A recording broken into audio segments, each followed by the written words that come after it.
Hey everyone, Scott here from Satellite Guys, and welcome to our 2022 coverage of Dish Network's Team Summit from Las Vegas, Nevada. Now we've got an interesting show for you today because we have some things you've never seen before. We're going to give you the first exclusive look at the new Dish Hopper Plus. Plus, if you're interested in DISHscapes, you can see DISHscapes and how they're made. That's coming up in just a bit.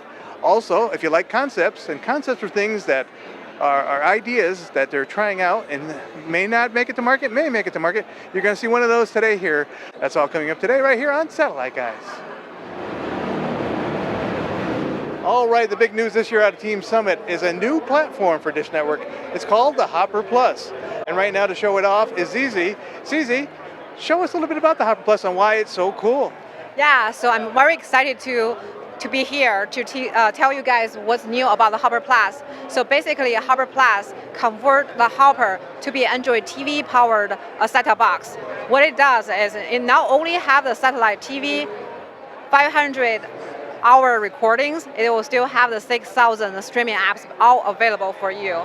And you don't need to find a different remote or a Roku device or Fire TV device by using the 54.1 remote control, and then you'll have everything aggregated for you.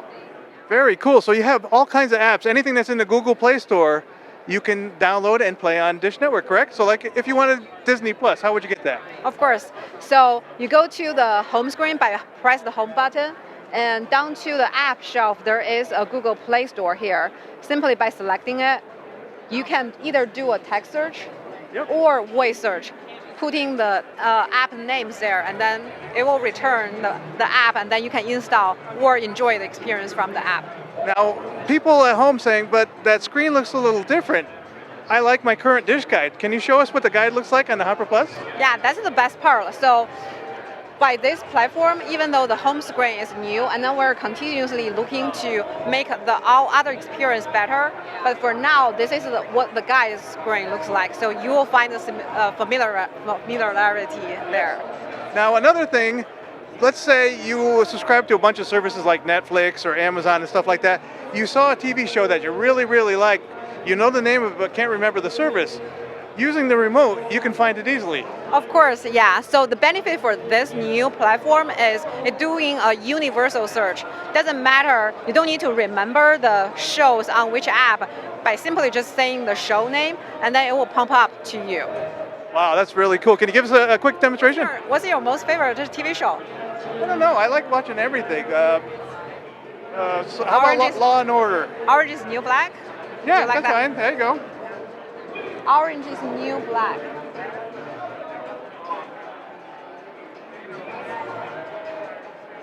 There you go. So here's the result, and then by click up, it will show you it's available on Dish, or you can also watch through Netflix directly from there. Now it's only showing the ones that you're subscribed to. You have the app installed. It won't go searching for things you don't have installed yet. That'd be kind of crazy, wouldn't it? No, actually, like if you hasn't installed the app, it will give you the app option. So you can click it and then install and then subscribe the app. Now, are these boxes 4K? Yes, all three boxes support 4K and HDR content. Now, an interesting thing I heard, for people that have a Hopper 2, a Hopper with Sling, that doesn't support 4K, adding a Hopper Plus to it turns it into a 4K Hopper, is that right? Yeah, definitely. So I think the benefit is, even though today you have a Hopper 2, but you'll be able, based on your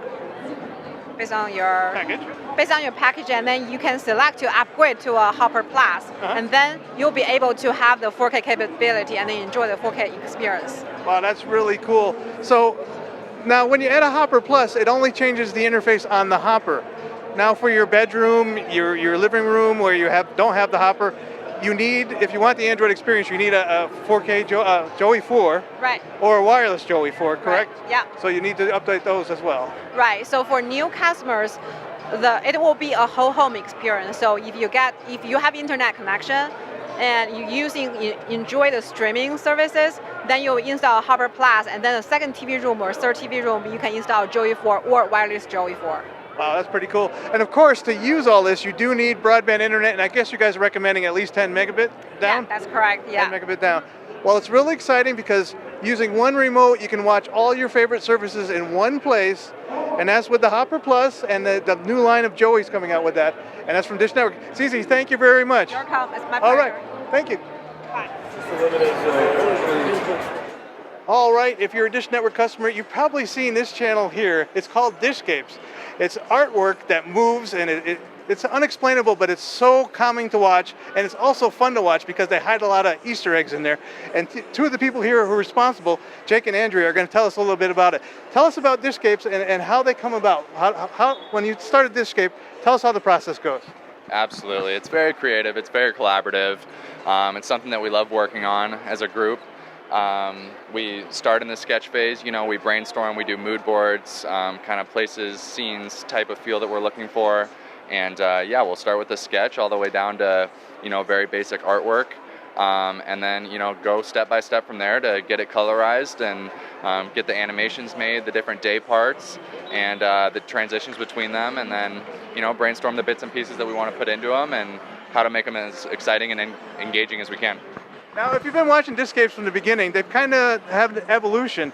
Now there's lots of hidden things in there. It's become like a big party on the first of the month on the Facebook group. People trying to find all the different hidden features of the DISHscapes. How do you guys come about coming up with those ideas for hiding stuff on the DISHscape? Yeah, so we try to do a bunch of different types of Easter eggs, some that are bigger that people see a lot, and some that are really hidden, like people finally found the rock climber in this one. So we don't always come up with them right away. Sometimes we're coming up with Easter eggs up until like the last week or two of a DISHscape creation. But some of them are no-brainers that we think of right away when we first decide on the theme. So I would say they start at the beginning, but they change all throughout the whole process. Now one of the ones that people find first and always look for is what I call the Yeti. I don't know if that's his official name, but people call him Bigfoot or Sasquatch or all these different things. Where did the Yeti come from?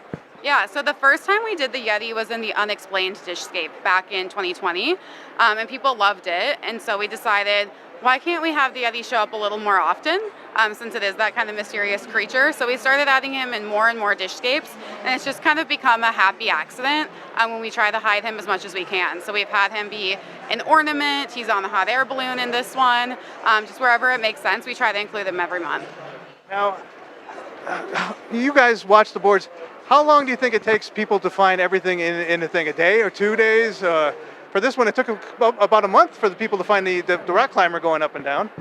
Yeah, it kind of varies. Like to your point, sometimes we'll usually see the big hitters within the first couple days, but the rock climber, we saw a bunch of people noticing little things throughout the month as it progresses. So it's really fun for us to see people asking where certain Easter eggs are because they haven't seen them yet, and kind of see people help each other out on the Facebook group and find those together. Now we're in the middle of May and June is coming. Can you give us a idea of what's coming down the line in June?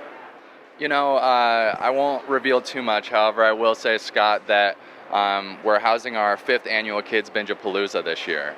And in years past, we've really leaned into the theme with a lot of our promotions and content throughout the month of June. And this year, it may have some tie into the DISHscape. So that's all I'll say. All right.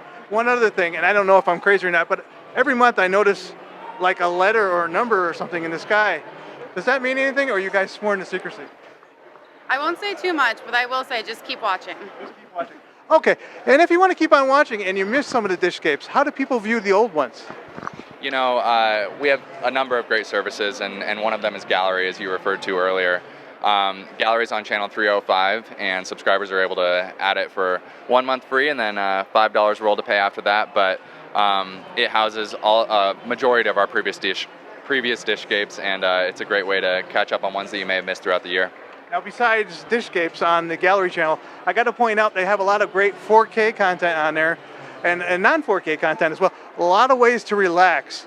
My favorites are, you got some really good beach scenes in 4K with some really relaxed, some are natural sound and some are music, and it's all great. Speaking of music, this month's music is great on both channels. Love it. People online are loving it as well. For you, those of you on Facebook, these are the people who do it. They bring you the DISHscape. So thank you guys very much. Thanks, and I'm looking forward to next month. Thank you guys. Appreciate it. Thank you.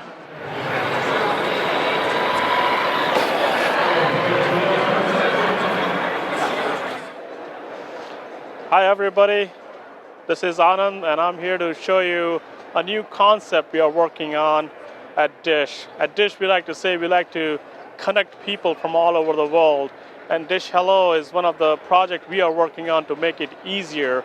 So let's talk about if you're watching a game, and today if you have to talk to your friend, you use your second screen to either text or call them.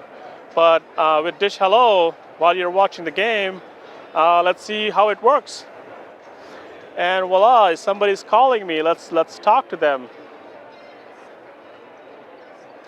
And as you can see, we are using the Joey 4 with the USB camera.